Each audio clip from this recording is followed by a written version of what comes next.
Bonjour, bienvenue au nom de Etika, Attack Luxembourg et Slow Food Luxembourg. Dans le cadre de cette deuxième conférence pour cette saison, dans le cadre des conférences lunch. Conférence lunch bien nommée puisque cette fois-ci nous allons nous attaquer au sujet de la nourriture et justement avec une vision politique.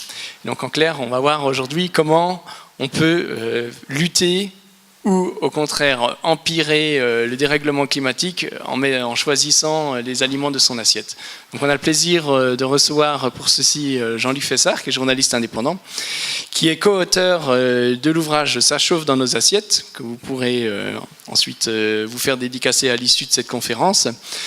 Donc voilà, je vous le dis juste que, comme vous l'avez vu en entrant exceptionnellement, on ne se contentera pas de sandwich, mais on aura un repas 100% vegan, bio, végétal et local et de saison, qui nous a été préparé par Délices Végétales.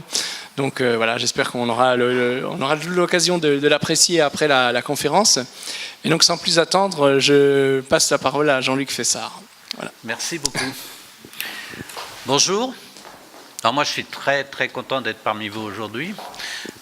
Je vais me présenter brièvement et puis après, je vous expliquerai ce qu'on a enclenché. Alors, donc moi-même, comme l'a dit Jean-Sébastien, je suis journaliste indépendant et ça fait 12 ans maintenant, un peu plus même, que... Voilà, merci. Que j'écris sur les problématiques de développement durable. Et je m'étais aperçu que les professionnels du monde de l'hôtellerie-restauration, je vais préciser à chaque fois en France, parce que je ne suis pas certain qu'au Luxembourg, au Benelux, ce soit exactement la même chose. Je vous expliquerai pourquoi tout à l'heure. Et donc, en France, les plus engagés de ceux qui étaient dans l'hôtellerie-restauration avaient d'abord commencé, c'est bien normal, par les économies d'énergie, les économies d'eau, la lutte contre le gaspillage. Mais il y avait un sujet qu'ils n'avaient absolument pas touché, qui était le contenu de l'assiette. Or, moi, je suis un écologiste de la première heure, puisque mon engagement remonte au début des années 70. Je savais que le contenu de l'assiette avait un poids écologique considérable. Et ça faisait 4-5 ans, je me disais, il faudrait réussir à les sensibiliser sur ce sujet. Et je ne voyais pas trop à quel moment le faire. Et quand j'ai vu la COP 21 arriver à Paris, je me suis dit, c'est génial, c'est le bon moment. Et donc, j'ai lancé une démarche que l'on appelle, bon, vous avez le logo qui est là, qui s'appelle Bon pour le climat. Alors, qu'est-ce que c'est que Bon pour le climat ? D'abord, c'est une action. Vous avez entendu les COP, COP 21 à Paris, COP 22 à Marrakech, COP 23 bientôt à Beaune. Ça veut dire quoi, ça ? Il y en a une tous les ans. Ça veut dire que ça fait 22, 23 ans que ça dure. Et les changements de nos pratiques quotidiennes ne sont pas flagrantes. Le rapport qu'il y a entre ce qui se passe dans une COP et nos pratiques quotidiennes, je ne sais pas ce que vous en pensez, mais personnellement, je n'en vois pas trop les effets. Et donc, je me suis dit, c'est bien tous ces discours, c'est bien que les pays arrivent à se mettre d'accord sur un certain nombre de choses, mais ça serait mieux si on passait à l'action. Donc déjà, Bon pour le climat, c'est l'idée d'une action. Alors une action, pour faire quoi ? Eh bien, pour limiter le changement climatique. Alors, chacun d'entre nous peut, s'il le veut, avoir un impact sur le changement climatique. En quoi ? On peut agir pour limiter le changement climatique sur 3 choses. On peut agir sur notre habitation, on peut agir sur notre mobilité, nos modes de transport, et on peut agir sur notre alimentation. Ces 3 compartiments pèsent à peu près le même poids. Mais agir sur les 3, ce n'est pas du tout la même facilité. Pourquoi ça ? C'est qu'agir sur l'habitation, faut isoler mieux, il faut éventuellement changer ses équipements pour avoir des équipements basse consommation. Ça peut coûter extrêmement cher, ça n'est pas à la portée de tout le monde. Au niveau de la mobilité, moi j'ai la chance d'être au cœur de la région parisienne. On a un réseau de transport très dense, très facile. Je suis très vite dans le métro, dans le bus, c'est très simple. J'ai une voiture, je l'ai depuis 4 ans. J'ai fait 4500 km en 4 ans. Ça veut dire que je peux me passer de voiture, quoi. Je ne sais pas d'ailleurs pourquoi j'ai encore une voiture, mais enfin bon, voilà. Donc vous voyez, sur le transport, si on veut agir sur le transport, ça peut coûter cher parce qu'il faut changer sa voiture, il faut prendre peut-être une voiture électrique, peut-être une voiture hybride, ça coûte très cher. Ce n'est pas à la portée de tout le monde. Par contre, l'alimentation, c'est ça qui est super, c'est n'importe qui peut décider de changer son mode d'alimentation et ça risque peut-être même de lui coûter moins cher. Alors c'est ça que je vais vous démontrer, c'est que à la fois on peut avoir un impact fort. Nous on prétend qu'en faisant évoluer son alimentation, on peut avoir un impact sur 50% du poids carbone de cette alimentation. Donc ce qui n'est pas négligeable, puisque l'alimentation c'est un peu plus d'un tiers, donc vous pouvez avoir un impact comme ça en changeant très peu de choses, de 15 à 16% sur votre bilan carbone personnel. Ça vous autorisera d'ailleurs à prendre un peu plus souvent l'avion pour faire des voyages un peu sympas. Vous voyez, il y a des compensations possibles. Alors, ça veut dire quoi? On va d'abord modifier nos habitudes alimentaires. Et pour arriver à modifier nos habitudes alimentaires,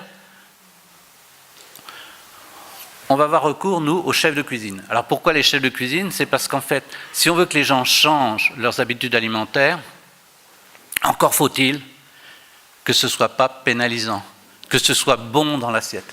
Et donc on va demander à des chefs de cuisine de nous faire une cuisine qui soit tellement bonne qu'on ne regrette pas ce qu'on mangeait auparavant. Parce que si c'est pour moi je vous dis, début des années 70, je me souviens encore, on avait déjà à l'époque des gens qui avaient décidé de changer l'alimentation, c'était des restaurants qu'on appelait macrobiotiques, et je vous assure que j'en ai un souvenir tout à fait désastreux, parce qu'on nous faisait manger des trucs qui étaient à peine cuits, qu'il fallait mâcher longuement, de façon, c'était une horreur.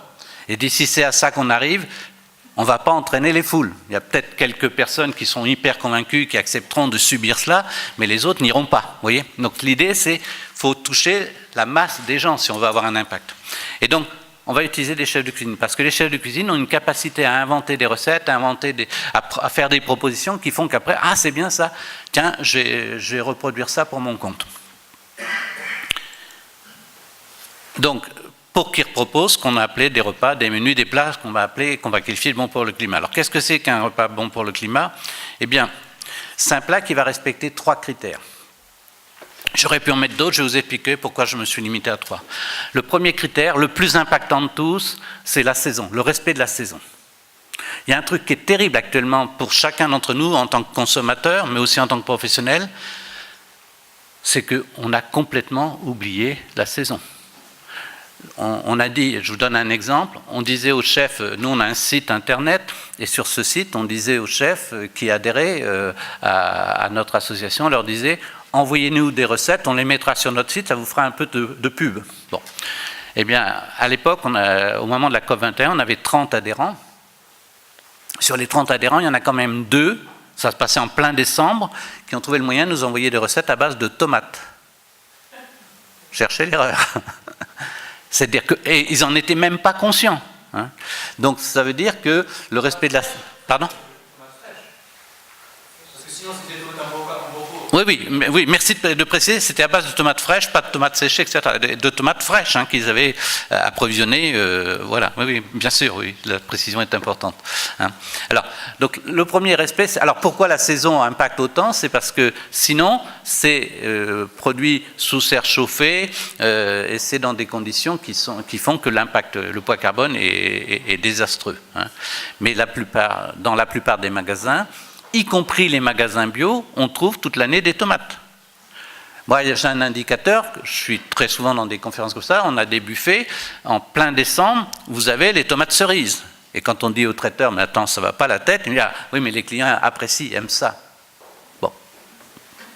Alors, le deuxième critère, le local. Alors, le local, si on y regarde de près, sur notre site, vous verrez, il y a un éco-calculateur qui permet de calculer le poids carbone des recettes. Le local n'a pas forcément un impact fort sur le poids carbone global du repas. Alors pourquoi je dis ça? C'est que moi je suis en région parisienne. Étant en région parisienne, si on veut alimenter Paris, c'est compliqué parce qu'il n'y a que 30 fermes maraîchères tout autour de Paris. Donc dans les 200 km autour de Paris, c'est un peu compliqué. Donc on est bien obligé d'aller chercher des produits dans le sud de la France, etc. Et donc si on mesure l'écart entre le sud de la France et la région parisienne, il y a un petit delta au niveau poids carbone, mais ce n'est pas considérable.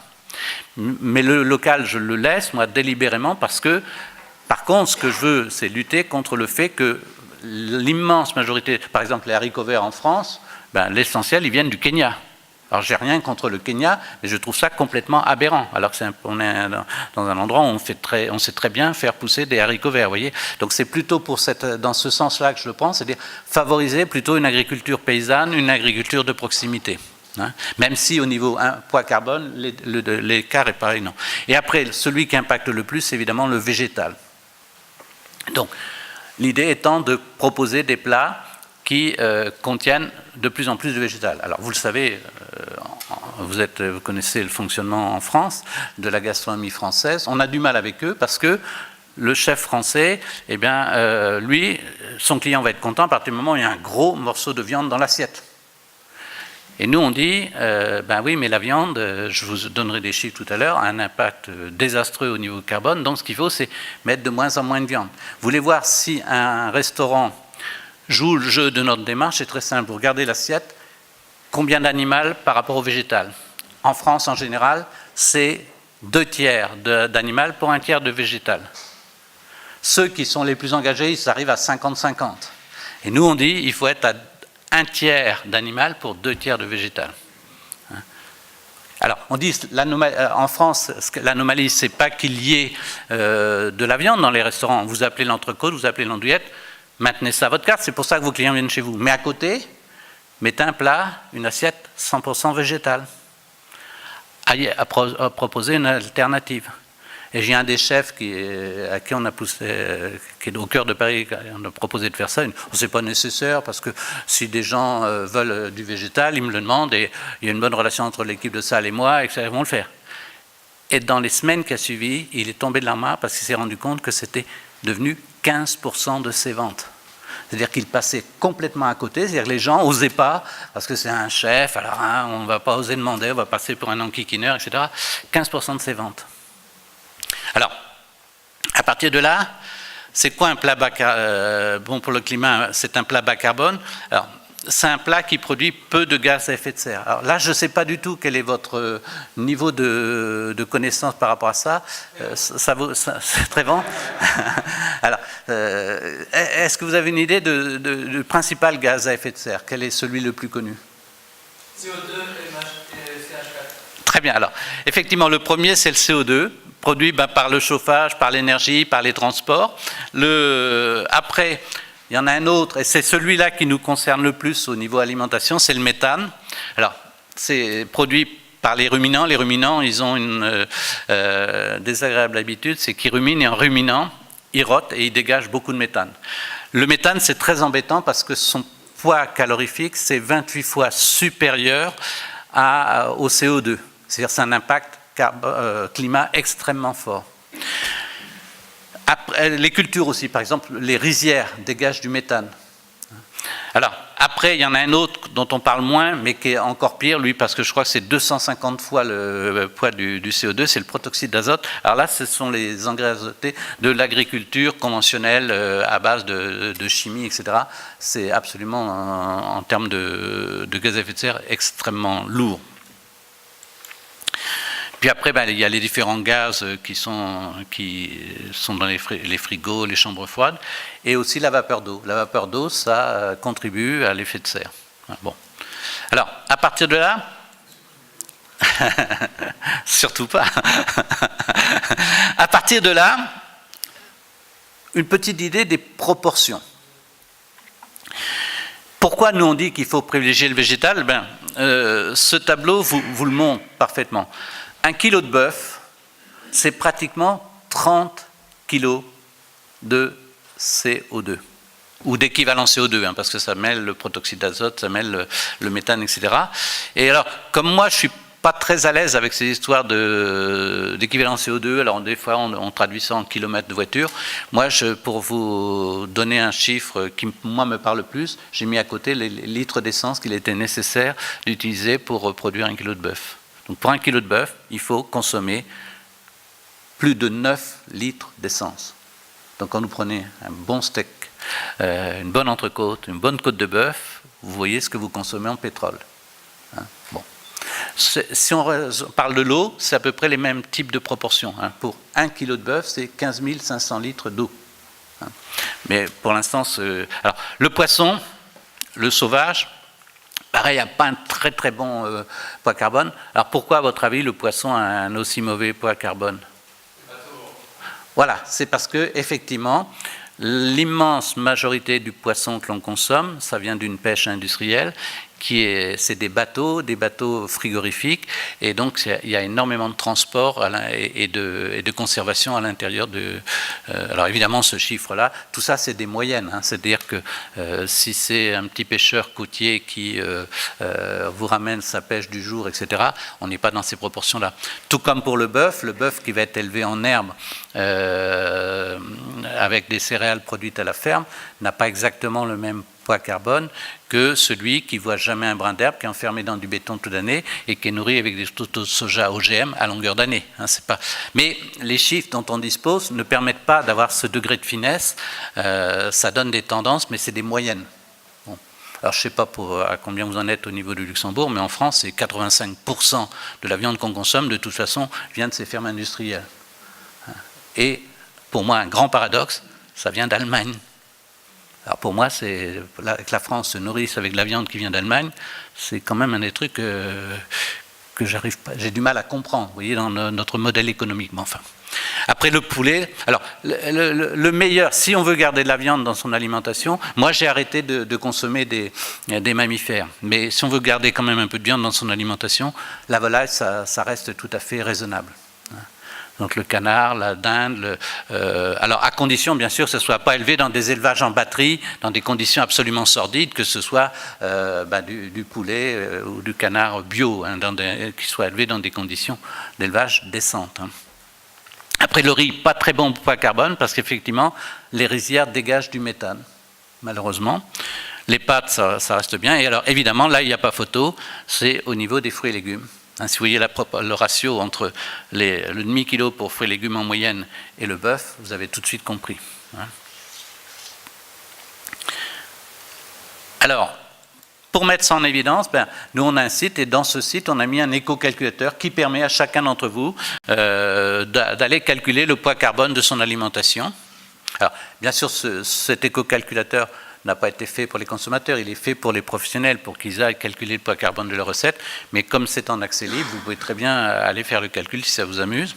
Alors, là, on a mis 3 critères, donc plus de végétal, le local, la saison, et on a mis moins de 2 kg de CO2. Alors pourquoi moins de 2 kg de CO2 ?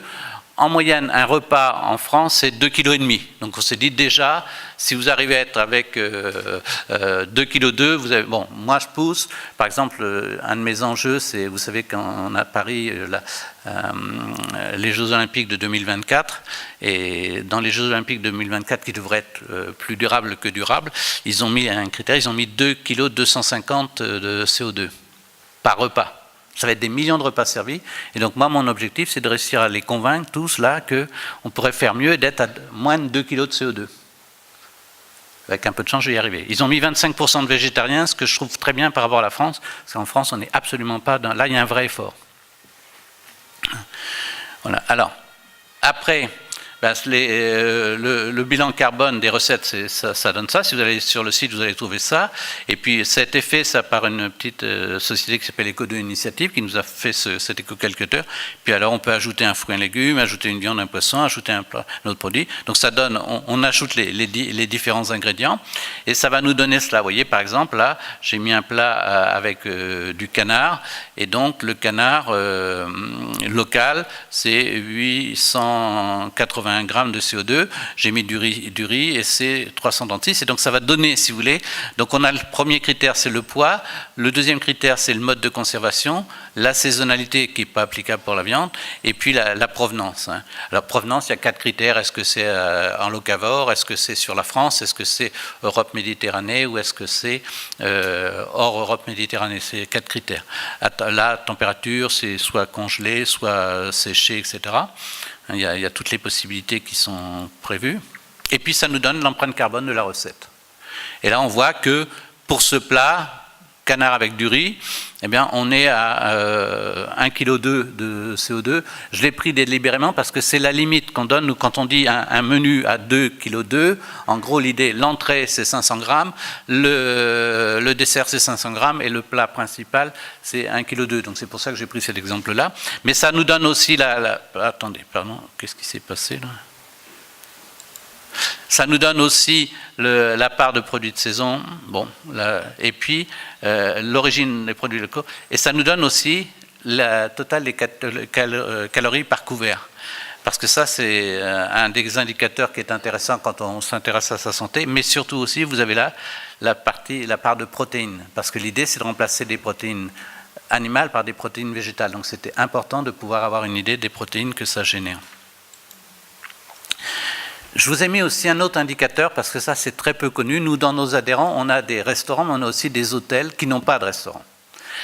Pourquoi je pousse là-dessus ? C'est parce que le poids carbone d'un petit déjeuner peut être extrêmement élevé. Alors pourquoi ça ? C'est qu'en général, dans un petit déjeuner, le petit déjeuner classique dans les hôtels français, vous savez comment c'est, vous avez un café, un chocolat ou un thé, ça reste raisonnable, mais vous avez en général des viennoiseries.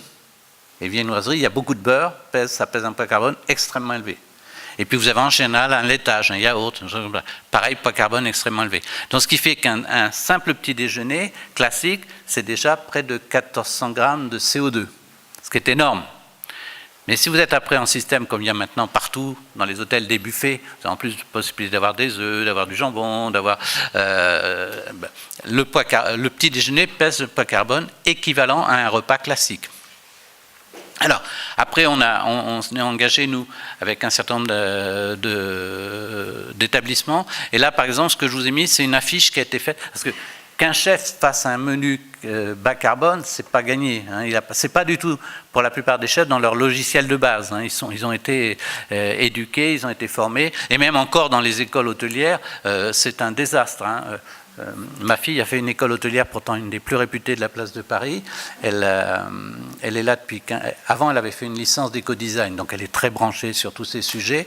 Et elle est là depuis 15 jours. Elle s'adresse à son prof principal. Chef, j'ai des déchets verts, qu'est-ce que j'en fais ? Tu les mets à la poubelle. Oui, mais je n'ai pas vu de poubelle verte. On ne va pas s'embêter à trier les déchets, non, maintenant.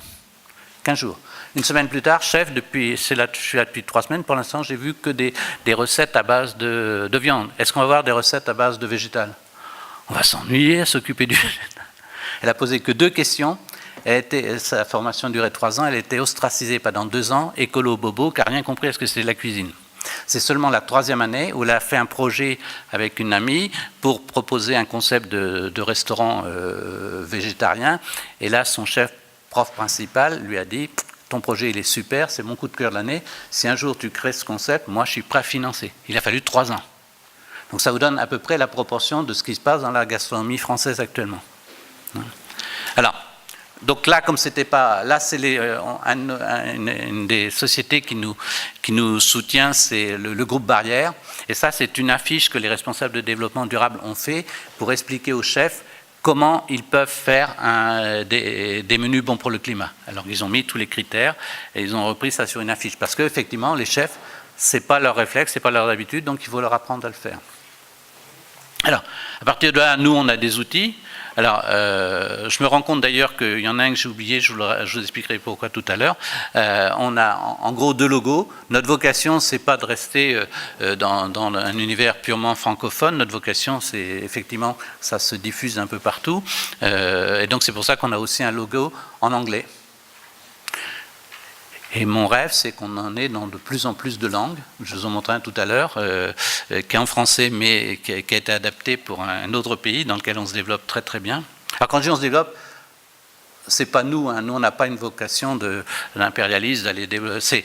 On trouve une association, un organisme dans le coin qui décide de développer. Nous, on est très contents et on le soutient. On lui file tous les éléments qu'on peut. On l'aide pour se développer. Nous, notre vocation, c'est d'être pertinent et compétent sur la France. Bon, on pourra pousser jusqu'au Luxembourg, hein, ça reste encore raisonnable.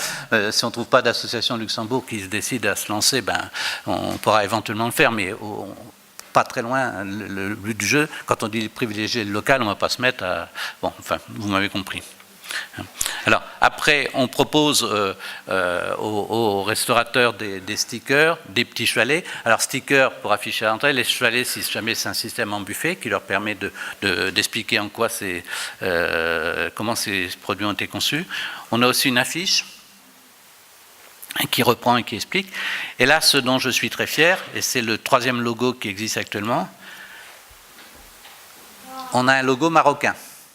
Parce que vous savez, l'an dernier, il y a eu la COP 22 qui s'est passée à Marrakech, et j'ai eu la chance, moi, par la coopération allemande, d'aller intervenir, aider les chefs à se lancer dans la démarche, et je suis très fier de ce qui se passe au Maroc, parce que les chefs marocains, à Marrakech, on en a eu 15 chefs qui se sont engagés. J'y suis retourné, il y a eu un sommet qui s'appelle le Climate Change, qui s'est passé à Agadir, et il y a maintenant 25 chefs marocains à Marrakech, mais il y en a 30 déjà à Agadir. Et ils fonctionnent de façon extraordinaire. Alors, je me suis posé la question de pourquoi, et en fait, je crois que j'ai la réponse, c'est parce qu'en fait, là-bas, le changement climatique, c'est quelque chose d'extrêmement tangible. Hein, ils le voient avec l'avancée de la désertification, ils le voient avec les problèmes de l'eau et tout ça. Et donc, et puis alors après, on est soutenu par la coopération allemande. Et je pense qu'ils sont un peu moins manchots que nous dans la façon de fonctionner. Donc tout ça, ça contribue au fait que ça se développe de façon fabuleuse. Alors, je vous montre aussi, on a eu une chance extraordinaire. Le chef Moa, qui est leader au Maroc, c'est une chance incroyable parce que ce gars, il anime une émission style Masterchef. Il est d'une gentillesse extraordinaire, d'une simplicité étonnante. Il est connu comme le loup blanc. Dans les allées du Climate Change, on croisait, je ne pouvais pas faire 5 mètres avec lui sans guicler. « Oh, chef, est-ce qu'on peut faire un selfie ?» etc. Alors je me suis dit, bon, là c'est plutôt des initiés, c'est plutôt des gens qui savent. Et puis, on est allé visiter avec lui une coopérative de femmes qui produisait de l'huile d'argan. On sort de la coopérative, un jeune avait « Ah, chef, un selfie !» Et le plus dingue, 2 pépés sur un tracteur avec une remorque derrière, il voit le chef, ah salut chef. Bon, c'est-à-dire c'est absolument incroyable. Donc c'est lui qui est leader. Ça peut expliquer aussi pourquoi on a un certain nombre de chefs qui jouent le jeu de l'association. Alors ce que je vous ai mis là, c'est simplement les entrées, vous voyez, parce que lui, il nous a fait un menu. On lui avait dit 2,5 kg, il a fait un menu 2 kg 485 grammes de CO2, juste à la limite. Mais en tout, il y avait 17 plats. Alors, ce que vous voyez là, ce sont les entrées. Bon. Alors, il y en a un autre qui, lui, qui a pris le contre-pied. C'est le menu le plus bas carbone possible. Lui, il a fait avec 900 grammes de CO2. Je vous montrerai le menu tout à l'heure.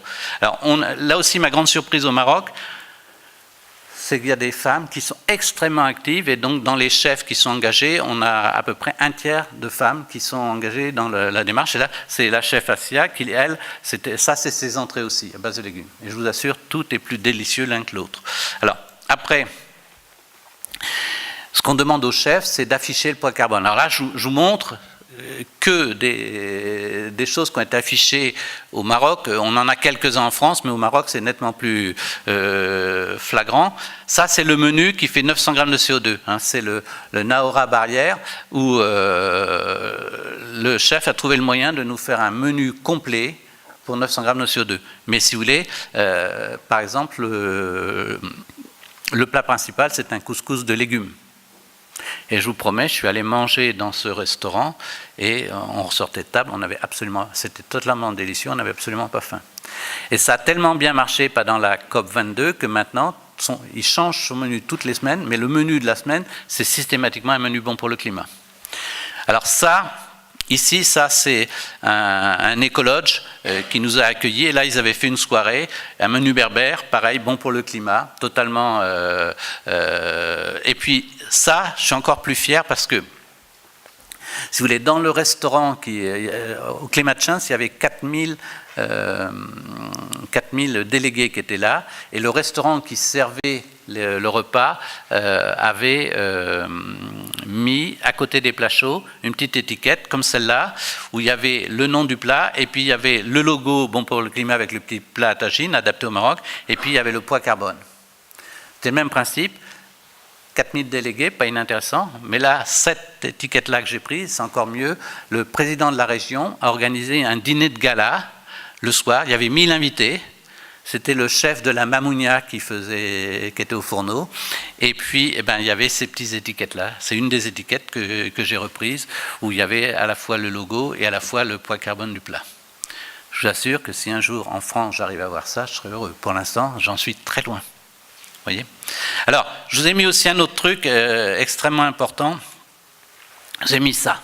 Alors c'est quoi ça? C'est Belux, ça veut dire Belgique-Luxembourg, parce qu'on est en partenariat, nous, avec un chef belge, néerlandophone, qui s'appelle Frank Foll. Je ne sais pas si son nom vous dit quelque chose, mais c'est vraiment quelqu'un à connaître, Frank Foll. Il se présente comme le chef des fruits et légumes.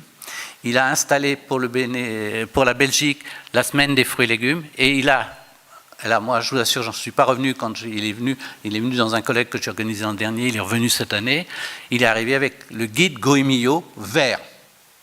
Parce que je ne sais pas si vous l'avez vu, mais Goemio, au Benelux, il y a un guide vert. C'est-à-dire qu'il va faire le tour de tous les restaurants et il voit s'ils mettent suffisamment de végétal dans l'assiette et il les met en avant. Je vous assure qu'on est très loin en France d'avoir un guide Goemio vert. Hein? Vous voyez l'idée? Alors, je vous ai mis ça parce que ça, tous les ans, il attribue un prix du restaurant le plus végétal. Et donc là, vous avez, sur le Grand-Duché de Luxembourg, celui-là, cet établissement. Je ne sais pas si vous connaissez, si vous savez dire quelque chose, mais c'est celui qui a obtenu le prix cette année, en 2017. Alors, il le fait tous les ans. Et donc, là, c'est juste un petit extrait, c'est un petit clin d'œil que j'ai tenu à vous faire. C'est pour vous montrer que probablement aussi, au Luxembourg, il y avait des choses qui se passaient. Et puis, moi, ma conviction, c'est qu'en France, on est très en retard par rapport à ça. Je pense que si lui, Franck, il a réussi à faire un guide Goemio vert, c'est qu'il doit quand même y avoir une offre conséquente, parce que pour réussir à faire un guide, il faut quand même trouver des restaurants qui ont cette offre. Si vous allez à Londres, vous avez une offre qui est sans commune mesure par rapport à la France. En Allemagne, c'est pareil. Aux États-Unis, c'est pareil. Si vous voulez, là-dessus, la France est peut-être un peu plus en retard que d'autres pays. Hein. Mais bon, on travaille pour que ça s'améliore. Alors, après, qu'est-ce que je peux ajouter ? Eh bien, n'oubliez pas qu'on mange tous en moyenne au moins 3 fois par jour et qu'à chaque fois, on peut avoir un impact sur le climat simplement en modifiant son alimentation. Moi, je vous l'ai dit, ce que j'ai pris comme décision, alors que j'adore ça, la viande rouge, j'ai décidé, moi, terminer pour les mammifères. À la fois pour le poids carbone, mais aussi pour les conditions d'élevage. Parce que je n'ai jamais la garantie que ces animaux... Et donc après, je dis, ça pour un peu provocateur, je dis oui, en tant qu'espèce, je me sens plus près des mammifères, qui sont quelque part les frères en espèces, que des descendants des dinosaures. C'est pour ça que je m'autorise encore le fait de manger de la volaille. Bon, je ne sais pas combien de temps ça durera, mais on peut chacun agir, faire des choix. Alors après, ce qui est très important, et c'est pour ça qu'on s'est tourné vers les chefs, il faut que ce soit bon. Le meilleur dessert que j'ai mangé récemment, moi je suis très gourmand et très dessert, comme les Québécois disent, j'ai le bec sucré. Le meilleur dessert, on était intervenu dans le cadre du programme alimentaire mondial à l'UNESCO, il y avait un événement, et c'est des chefs pour le climat qui sont venus, et le chef qui a fait le dessert, il nous a fait un dessert, c'était des lentilles corail confites, une crème de panais et dessus des petits copeaux de pommes, c'est-à-dire 2 légumes, un fruit, et c'est vraiment un dessert, c'était absolument sublime. Oui.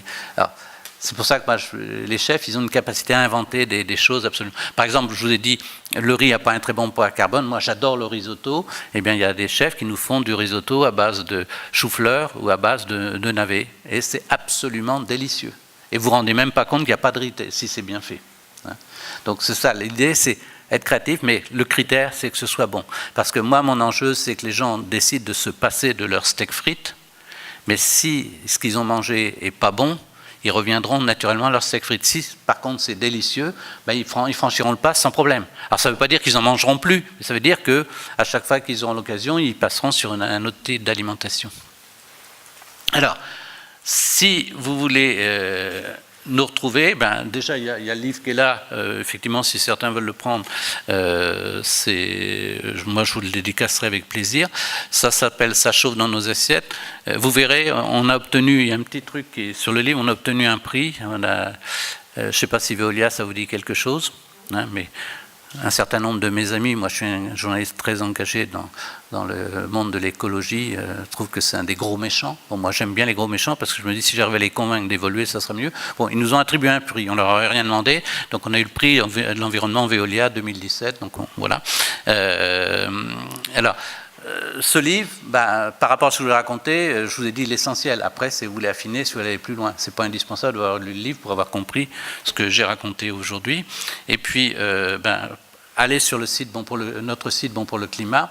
Là, vous verrez, il y a l'éco-calculateur, il y a des recettes. Alors, on n'est pas très nombreux dans l'association, donc on a du mal à mettre à jour notre site, mais il y a entre autres des vidéos sur ce qui s'est passé au Maroc, enfin, etc. Donc il y a plein d'informations, allez-y, reprenez-le, pillez-le. Nous, on ne demande que ça, que ce soit repris, que ce soit pillé. L'idée, plus c'est mis en avant, mieux on se porte. Hein. Voilà. Eh bien, merci beaucoup de votre attention.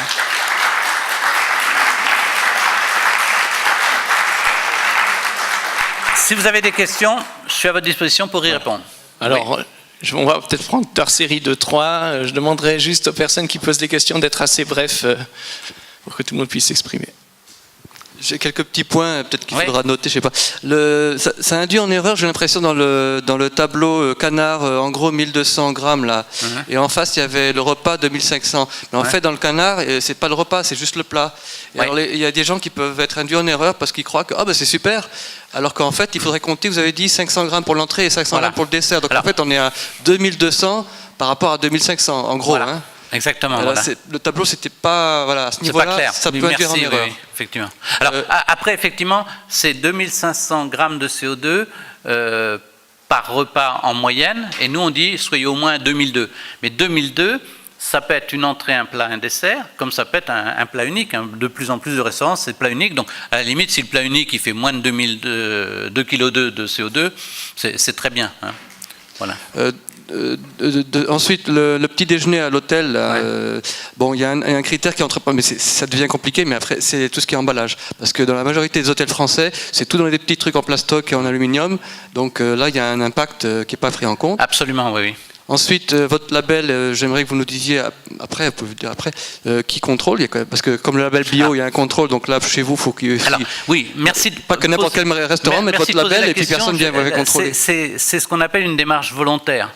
Nous, on n'a pas du tout l'intention de rajouter un label avec des inspecteurs qui vont contrôler, etc. Donc, les gens qui s'engagent dans la démarche, on a une charte ADEME. L'ADEME, c'est l'agence qui s'occupe de la maîtrise de l'énergie en France. Et cette charte ADEME, les gens qui adhèrent à l'association, on leur envoie la charte. Et nous la renvoie signée. Alors ça précise toutes les choses que j'ai dites. Et s'il est signé, nous on considère qu'ils se sont engagés sur la démarche. Et donc c'est de leur responsabilité d'être à la hauteur de ce sur quoi ils se sont engagés. Et nous on les géolocalise sur notre site. On dit voilà, tel endroit on sert des plats. Alors là on a un petit contrôle, c'est que à notre association peuvent aussi adhérer des consommateurs. Et on dit aux consommateurs, si jamais vous allez dans un restaurant qui prétend être bon pour le climat et que manifestement ce n'est pas le cas, vous nous le signalez. Bon, au jour d'aujourd'hui, personne ne nous a signalé de dérive, mais à mon avis, il y en aura. Un des premiers restaurants, on est allé, c'était près de la gare Saint-Lazare, qui avait adhéré, puis qui avait signé la charte, on va le voir. Et puis, le gars, il n'avait rien changé à sa carte. Alors que c'était de la viande et du poisson. Enfin, vraiment un truc. On dit, mais attends, comment tu as pu adhérer et signer la charte? Il me dit, mais parce que tout est de saison et c'est du local. Je dis, oui, mais attends, tu as oublié, privilégier le végétal. Ah oui, c'est vrai ça. Donc bon, on l'a retiré de notre site parce qu'effectivement, il avait pas totalement percuté, quoi. Juste pour compléter ça, si on met le label sur la devanture du restaurant, est-ce qu'il faut un pourcentage de plats avec ce label parmi tous les... Alors, est-ce qu'il suffit d'un plat et on peut déjà mettre le label sur la porte? La seule contrainte, c'est un menu. Un menu bon pour le climat avec une entrée, un plat, un dessert, c'est le minimum. et que ce menu soit dans une zone de prix qui soit équivalente au menu moyen, c'est que ça ne soit pas de fait plus cher, etc. La seule contrainte, c'est ça. Mais en général, ceux qui s'y engagent, on a deux types de restaurants qui s'y engagent. Il y a des gens qui sont déjà hyper convaincus, en fait, ils sont juste contents d'avoir un petit logo à montrer et rajouter, mais ils vont déjà très au-delà de ce que l'on fait. La plupart des chefs moi je passe mon temps à solliciter les chefs pour qu'ils nous envoient des recettes et tout, la plupart sont très au-delà de ce que nous, on a exigé comme le minimum. Puis après, il y a ceux qu'on cherche à convaincre, pour lesquels ils acceptent, et puis on s'aperçoit, 6 mois, 1 an plus tard, c'est plus trop dans l'actualité, on s'aperçoit qu'ils sont revenus aux bonnes vieilles habitudes, donc voilà. Ensuite, un petit point concernant Veolia. Bon, là, ça peut se discuter, mais faites gaffe quand même. Quand vous vous donne pas des prix à votre insu, entre guillemets, si par exemple l'année prochaine Areva vous met un prix, il va falloir quand même réfléchir un peu. Il y a un problème d'éthique par rapport aux grosses entreprises qui peuvent vous utiliser pour du greenwashing. Hein. Faites gaffe à ce niveau-là. Ensuite, le bio, j'ai vu que le bio est absent, mais ça on peut en discuter. Et la dernière truc, c'est Goemio. Goemio, c'est français au départ. Pourquoi ils n'arrivent pas à le faire en France? C'est bizarre. Justement, parce que moi, je vous dis, j'ai été sidéré de voir qu'ils avaient accepté de le faire en Belgique, et alors que ça n'a jamais été question en France. Aucun des guides, hein, d'ailleurs, pour l'instant. Alors, il y a un guide qui vient de sortir, qui est les guides des tables, je ne sais plus comment, où là, ils sont plus en avance là-dessus, mais pour l'instant, l'univers des guides, des étoiles, etc., ils en sont très loin. Hein. Oui. Oui. Merci. Moi, je vais revenir aussi à votre canard, en fait. Ouais. Ce que j'ai trouvé très intéressant, c'est la relation entre justement le bilan carbone, l'équivalent carbone, et les calories. Ouais. Bon, dans votre exemple du canard, les calories étaient de 443 de mémoire, ce qui me paraît d'ailleurs un petit peu léger pour un plat, sachant qu'il y a 2100 calories par personne par jour, c'est pour quelqu'un qui fait un travail de bureau. Quelqu'un qui a un travail un peu plus physique, c'est plutôt 2500. Donc ça me paraît assez léger. Bref, ma question c'est, est-ce que vous voyez une relation, parce que les chiffres me semblaient concorder quand même, directe entre les calories et justement le CO2 ? Parce qu'on parle quasiment de la même chose, hein, de 2200 calories, 2200 carbone. Voilà. Et dans ce cas-là, est-ce que c'est un indicateur pour composer ces plats ?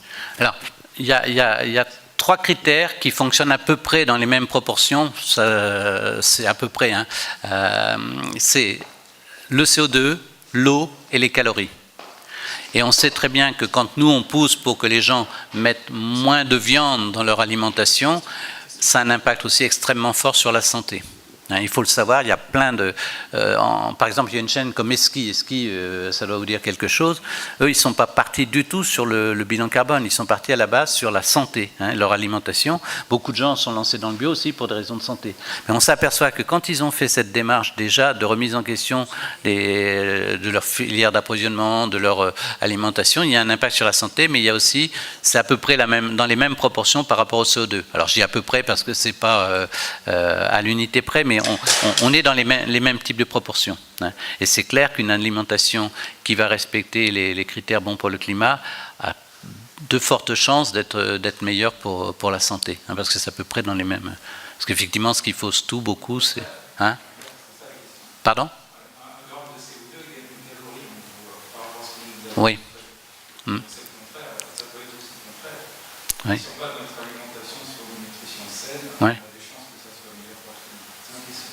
Oui, je vous confirme. Hein, et je suis en train de lire un livre d'ailleurs d'un gars qui s'appelle Xavier Mathias, qui dit en gros, c'est quoi la vocation de l'agriculture? L'agriculture, c'est de produire de l'énergie sous forme de calories.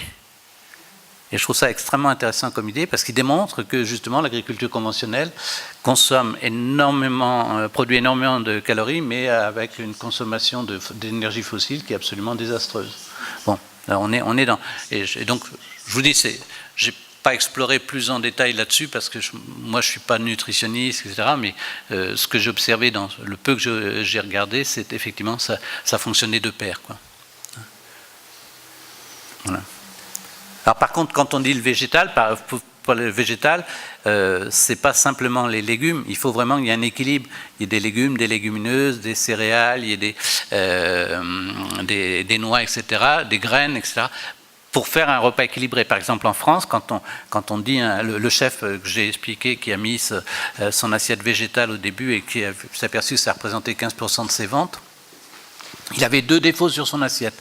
Le premier défaut, il était tellement convaincu que les protéines animales, c'est un peu meilleur que les protéines végétales. C'est un chef, vous allez manger chez lui, vous ne laissez rien dans l'assiette, sauf sur l'assiette végétale. Il en mettait tellement pour être sûr que le client arrive à satiété. Et il faisait du gaspillage là-dessus. Mais aussi, souvent, son assiette était très déséquilibrée. Il y avait des légumes, mais il n'y avait pas de légumineux. Ça, c'est pareil, c'est toute une éducation. Alors, on peut l'aborder par les calories, mais on peut l'aborder aussi par l'équilibre alimentaire, etc. Et les nutriments, et ça, c'est vraiment quelque chose à faire acquérir au chef. J'avais une question par rapport à l'indicateur que vous utilisez. Donc Pardon, par rapport ? Par rapport à l'indicateur, donc le poids CO2. Vous nous dites 2 kg de CO2 par repas, je vous crois, je ne remets pas en cause ça, mais ce n'est pas un indicateur qui est très parlant déjà. Puis en plus, demain, si à votre place, il y a quelqu'un qui est assis qui me dit 1,5 kg, 500 grammes, 300, je ne sais pas. C'est pas un indicateur qui est parlant, et je doute que ce soit un indicateur qui soit parfaitement pertinent. Alors, aucun indicateur n'est parfait. Celui-là a sûrement des défauts. Mais moi, je trouve qu'un indicateur beaucoup plus pertinent est l'indicateur, donc l'empreinte écologique, qui donne en surface bioproductive. Et pourquoi ne pas exprimer, en fait, le repas en termes d'empreinte écologique, où là, on voit très bien, on sait très bien que sur Terre, il y a 12 milliards d'hectares de terres bioproductives, qu'on est 7 milliards, et que donc, si on veut une vie équitable entre chacun des 7 milliards d'êtres humains, on a le droit à 1,6 à peu près, global hectare. Et voilà. Pourquoi je suis d'accord avec ce que vous dites. Pourquoi nous, on a pris un indicateur avec le Juste pour aller jusqu'au bout de ma démarche, pour deux choses. Un, c'est beaucoup plus lisible, et deux, ça me semble plus pertinent, puisque c'est vraiment la durabilité de notre vie sur Terre. D'accord. Alors pourquoi nous, on a pris le poids CO2 ? C'est parce que c'était par rapport à la COP 21. Où il était question de climat, il était question de gaz à effet de serre. Mais aussi parce qu'il y a des bases de données qui existent, qui sont accessibles, qui sont publiques, qui sont ouvertes et qui sont reconnues par les scientifiques. Quand nous parlons d'empreinte écologique, on sait que ça existe, mais ça n'est pas forcément reconnu par la communauté scientifique, si vous voulez. C'est des associations, des ONG qui sont lancées là-dessus. Il n'y a pas forcément une caution scientifique derrière, si vous voulez. Donc nous, on essaie de prendre des trucs qui soient le moins attaquables possible. Avec le défaut que vous signalez, c'est que ça ne parle pas beaucoup. Moi, je voulais mettre un indicateur, pour l'instant, on n'a pas encore fait, mais je voulais que ce soit un indicateur avec un critère, le hamburger.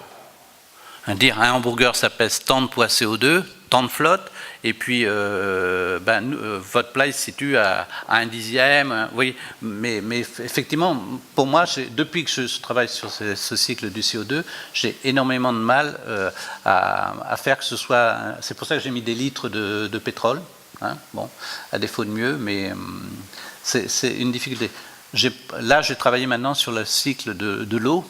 Là, c'est beaucoup plus facile parce qu'on parle de litres de flotte. Alors, par exemple, pourquoi c'est l'eau ?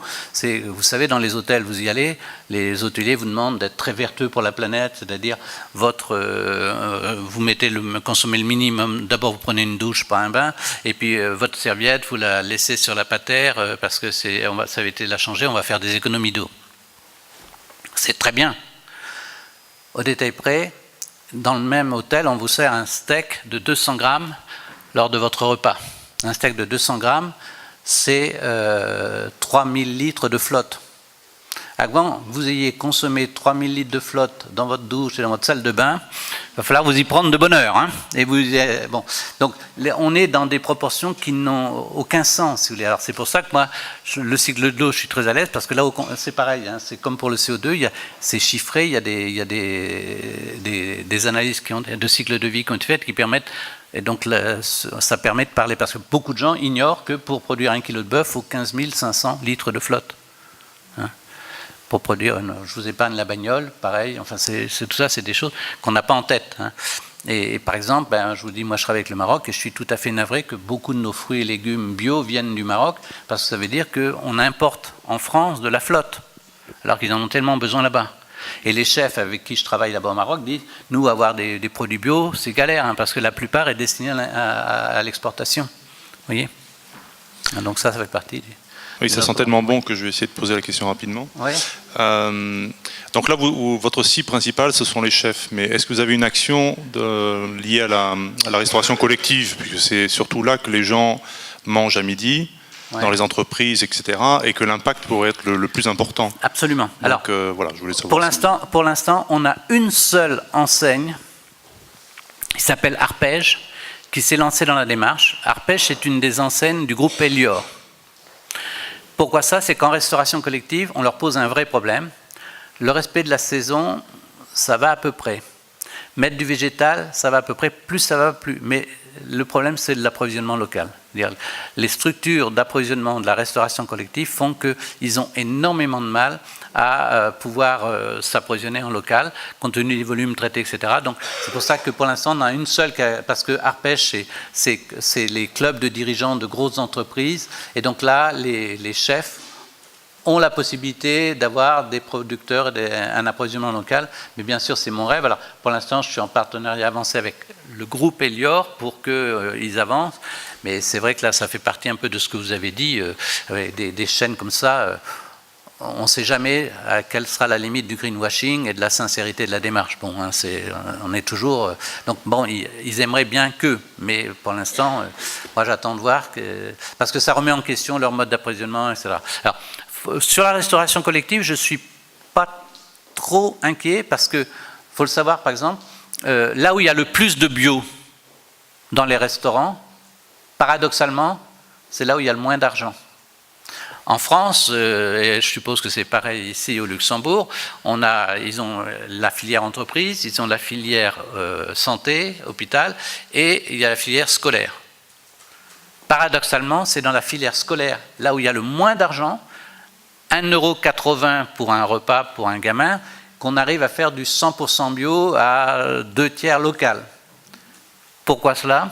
Eh bien parce qu'il y a les parents d'élèves qui aimeraient bien que leur gamin mange du bio, et donc ils font pression pour, et il y a les politiques qui, eux, au contraire, ont affiché, vous savez, ils ont tous maintenant leur bilan carbone, leur agenda 21, etc. Et donc il y a les politiques qui poussent. Et le fait qu'il y ait les deux, si vous avez un chef qui n'est pas trop manchot, ça va fonctionner. Et les chefs retrouvent en restauration collective leur métier. Parce que vous le savez, les choses ont été tellement standardisées que les chefs dans la restauration collective, c'est devenu des ouvreurs de poche. Hein, tout leur est livré. Et donc, quand on leur dit, tu as la possibilité d'avoir du bio et d'aller voir des producteurs locaux, il y a certains chefs qui trouvent ça génial. Alors, ils en font 2 fois plus que leurs collègues qui se contentent de faire ce qu'on leur demande d'habitude, mais au moins, ils retrouvent leur métier. Par contre, dans certains cas, en restauration collective, moi, je me suis aperçu, il a fallu leur réapprendre certaines techniques de cuisine. Parce qu'ils étaient tellement habitués à rouvrir des poches et à remettre en température qu'ils ne maîtrisaient plus ces techniques de cuisine. Il y a eu quelques désastres. Puis après, il faut éduquer aussi les gamins. Donc là, les personnels de salle est très important parce que, par exemple, il y a un céréalier qui est sur le plateau de Saclay qui était très content parce qu'il avait obtenu le fait de fournir du pain bio à toutes les cantines du coin. Et la première fois qu'ils ont servi du pain bio dans la cantine du coin, les 2/3 du pain est parti à la poubelle. Parce que ça n'avait pas l'aspect du pain habituel, donc les gamins et gamines, pas question qu'on mange ça. Bon, alors, après, le personnel de salle a fait tout un travail d'éducation, etc. Donc, mais c'est vrai, vous avez raison, dans la restauration collective, il y a des enjeux considérables, mais après, est-ce qu'ils vont avoir la souplesse et l'agilité pour basculer sur des modes d'approvisionnement différents? Ça, c'est pas gagné. Alors, est-ce qu'il y a d'autres questions? Oui. Ah.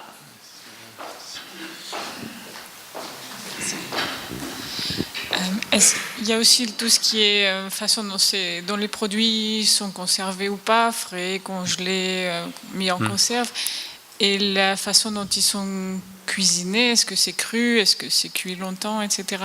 Est-ce que ça a un grand impact ou est-ce que c'est minime par rapport à l'origine des produits ou la saisonnalité? Alors, si vous voulez, déjà, il faut savoir que nous, les chiffres qu'on donne, c'est des moyennes. Hein? Donc, on n'arrive pas à descendre à un niveau aussi fin. Donc, après, par exemple, c'est une des questions que je me pose, moi, depuis le début, et puis pour l'instant, je n'ai pas la réponse, parce qu'il n'y a pas les chiffres. Mais vous savez, plus ça va, plus les chefs, maintenant, sont en cuisine basse température, longue durée. Hein, des trucs, ils font cuire toute la nuit, etc. Et puis ça a des tas de qualités au niveau de ce que...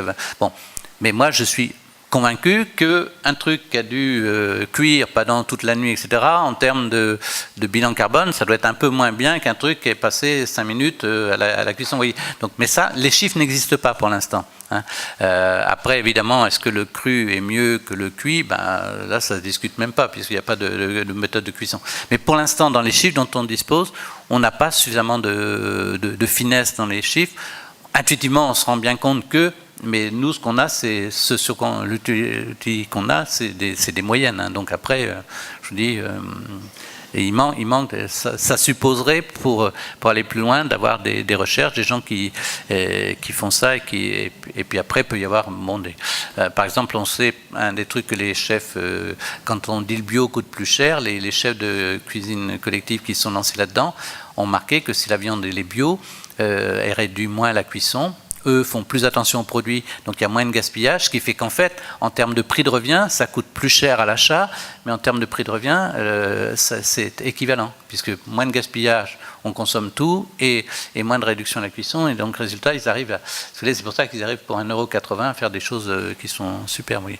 Alors tout ça, ça fait partie des éléments pour lesquels moi j'ai des interrogations. Il y a un truc qui court beaucoup, par exemple, quand j'ai parlé du transport, il y a beaucoup de gens qui disent... oui, mais en fait, entre le produit qui a suivi le cycle d'approvisionnement classique, etc., hyper organisé, hyper optimisé, et le petit agriculteur qui en local va livrer avec sa camionnette mal réglée le restaurateur du coin, le plus optimisé, c'est encore le grand réseau de transport qui tape sur des volumes, donc il y a l'unité, enfin, vous voyez, il y a des choses comme ça. Moi, j'aimerais bien qu'on me fasse un jour les calculs précis et qu'on me démontre que... Parce que je ne vois pas comment les gros systèmes industrialisés avec des systèmes de chambres froides, avec des camions frigorifiques, etc., ça consomme aussi peu de... Mais le problème, c'est qu'on n'a pas les chiffres. Bon, par exemple, une voiture, dont on vous parle de la consommation de la voiture, on vous parle de la consommation en essence. On ne parle pas de tout ce qu'il a fallu comme énergie pour la construire, cette sacrifiée voiture. Ça, c'est pas dans les analyses de cycle de vie, souvent sont une partie, et on met en avant ce qu'on a su faire. Voilà. Il y avait d'autres questions? Oui. J'ai une question, proposition pour promouvoir votre projet. Ouais. Est-ce que vous avez pensé à organiser une semaine locale, voire européenne, via Slow Food ou comme ça, parce que de changer éternellement, c'est... les chefs, voilà, de changer tout leur menu. Pourquoi pas proposer une semaine? Oui. Alors, est-ce que vous avez pensé à ça? Ou à moi, oui, voilà. Mon ami Franck Foll a mis en place la semaine des fruits et légumes en Belgique, et tous les deux, on a le projet de la mettre en place en France. Ça sera déjà une étape. Donc l'an prochain, normalement en 2018, il y aura la semaine des fruits et légumes en France. Alors il y aura peut-être 10 établissements qui la suivront, mais bon, l'idée c'est d'aller dans ce sens-là, effectivement, et de développer progressivement et que ça devienne européen, voire au-delà. Enfin, moi je dirais, je n'ai pas de limite, hein, au contraire, plus ça sera Et repris. Votre logo aussi, hein, bon pour le climat, hein. Peut-être moins végétarien parce que ça peut exclure certaines personnes, bon pour le climat, pour inspirer plus de personnes peut-être. Absolument. Je vous l'avais vu, j'aurais aimé l'avoir en arabe et en berbère, le logo, mais ils l'ont laissé en français. Maroc est francophone, donc ça ne pose pas de problème. Mais on l'a en anglais. Bon, j'espérais l'avoir, je vous dis, en coréen, en mandarin, mais bon, ça ne s'est pas fait. Hein, voilà. Oui. Non, attends, Vincent, il y avait quelqu'un qui avait demandé la parole. Ouais. Oui, merci. Oui, peut-être un peu brouillon, mais plutôt un petit commentaire, parce qu'en fait, votre conférence nous intéresse beaucoup, et d'autant plus que nous sommes là une ONG d'aide au développement, SOS Faim. On travaille auprès des petits paysans en Afrique pour les aider à réussir à se nourrir eux-mêmes. Et en même temps, en parallèle, depuis quelques années, on développe un programme de sensibilisation ici au Luxembourg qui s'intitule « Changeons de menu ». On est vraiment sur votre créneau, mais en fait, on ne vous connaît que depuis quelques mois, donc, et on s'aperçoit que même notre logo est assez assez proche du vôtre. Et puis effectivement, on propose un calculateur d'empreinte alimentaire et puis on propose les gestes pour réduire son impact.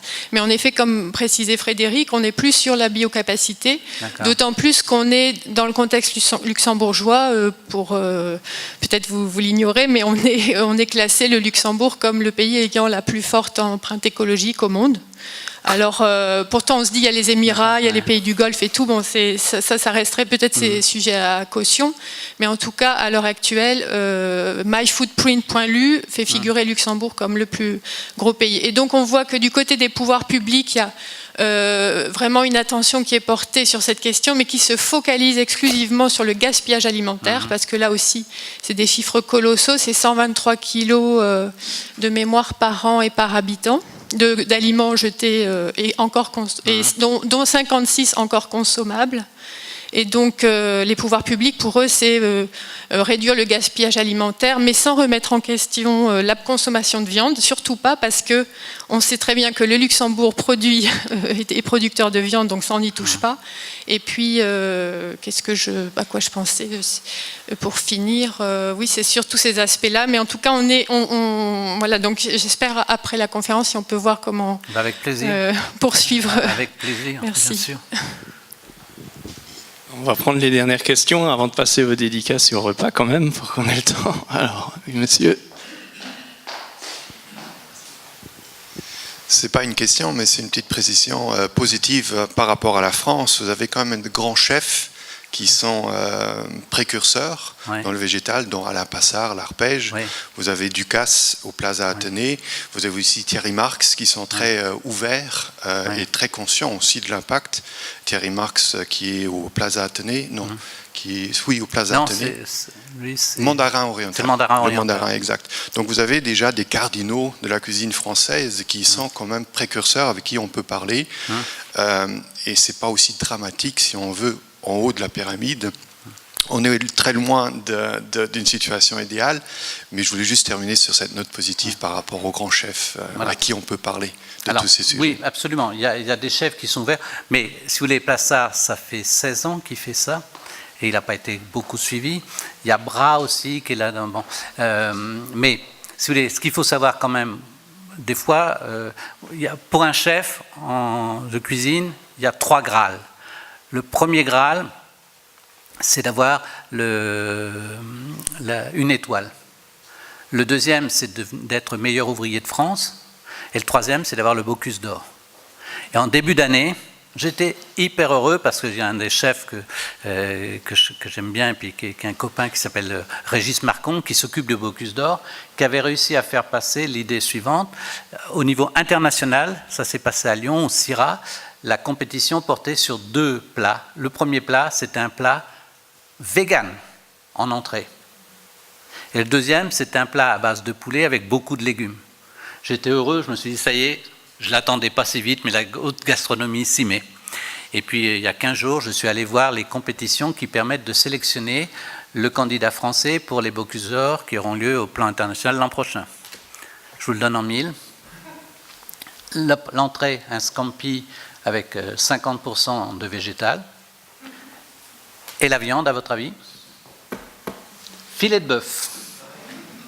C'est-à-dire qu'il y a certainement des lobbies quelque part qui ont dû dire à Régis Marcon, écoute, tu nous enquiquines avec tes histoires de végétal et tout, faut revenir aux choses sérieuses. Et donc on est dans un truc. Alors je ne sais pas ce que ça donnera au plan international, mais pour la France, je vous dis, pour moi c'est un désastre. Oui. Alors, maintenant, effectivement, j'ai un peu tendance à noircir peut-être le tableau, mais bon, c'est quand même pas gagné. Après, je vous dis, Plassard, ça fait quand même 16 ans qu'il est là-dessus, quoi. Et il n'a pas fait contagion, il n'a pas fait école. Alors même si certains sont plus ouverts que d'autres, voilà. Merci, oui. La toute dernière. Je suppose que sur votre site, il y a une liste des restos actualisés. Les établissements, normalement, sont géolocalisés. qui ont adhéré, qui ont signé la charte. On géolocalise les établissements. Et vous expliquez aussi peut-être pour les gens qui ont tendance à avoir peur de moins manger de viande, de leur dire que dans les légumes, en fait, parce que les gens souvent associent viande et protéines et légumes pas de protéines, mais en fait les légumes, ce sont les acides aminés qui font que notre corps fabrique les protéines. Ensuite, la cuisson, mode de cuisson. Pardon, pour ça par rapport à la deuxième remarque, l'éco-calculateur donne les quantités de protéines qu'il y a dans le plat, donc, y compris donc les protéines végétales. Ensuite, le mode de cuisson, on pourra reprendre des méthodes anciennes comme la marmite norvégienne, ça permet d'économiser l'énergie. Et puis dans l'énergie, on n'a pas parlé, mais il y a gaz, électricité, ça peut être électricité solaire, bon bref, il y a des choses à voir de ce côté-là. Et la dernière chose, c'est qu'à Luxembourg, on a 2 grosses marques d'eau gazeuse, parce que vous n'avez pas parlé des boissons, ça pourra peut-être entrer en compte un jour. Et on a une qui est luxembourgeoise et l'autre, elle vient d'Italie. Et il y a des restaurants, on trouve que l'italienne. Et voilà. Ouais. Alors moi, pour l'eau gazeuse, je pousse pour ce qu'on appelle l'eau microfiltrée. On prend l'eau du robinet et avec une machine, on fait soit de l'eau plate, soit de l'eau gazeuse et on élimine tout un tas de saloperies qui sont dedans. Moi, je pousse là-dessus. Parce qu'effectivement, l'eau qui arrive en bouteille et tout, bon. Mais... Alors... Merci, Monsieur Fessard. Alors, avant de passer à table et de procéder aux dédicaces, je vous rappelle nos prochains événements. Alors, tout prochain, c'est avec Attaque Luxembourg à la Cinémathèque. Le lundi 6 novembre, on va présenter un film Poverty Incorporated. On va s'intéresser au business de la charité, qui enrichit beaucoup de gens, mais pas trop les pauvres. Ensuite, dans le cadre de notre 20e anniversaire, on aura 2 événements exceptionnels. Le premier, ce sera le mercredi 29 novembre, où on fera une soirée spéciale sur l'évolution de la finance sociale en Europe et au Luxembourg. Donc on aura comme invité Bernard Bayot, le directeur de Financité. Donc les flyers sont dans la table, donc tous les renseignements, vous pourrez les trouver. Et l'autre événement exceptionnel, ce sera ici à l'Altrimenti, le vendredi 1er décembre, une conférence gesticulée de Aline Fares, qui est une ex-banquière, qui a travaillé ici longtemps pour la BIL et qui a aussi travaillé pour Finance Watch, dont ceux qui connaissent nos conférences lunch ont déjà entendu parler. Donc elle va parler de son métier à la fois de banquière et de lobbyiste contre les méchantes banques. Donc je vous conseille de venir parce que c'est un spectacle tout à fait original et que vous ne verrez nulle part ailleurs. Donc ça sera vendredi 1er décembre et vous avez aussi les renseignements à côté. Voilà. Maintenant je vous souhaite bon appétit et pour ceux qui veulent des dédicaces, bien sûr, c'est aussi le moment. Merci. Merci.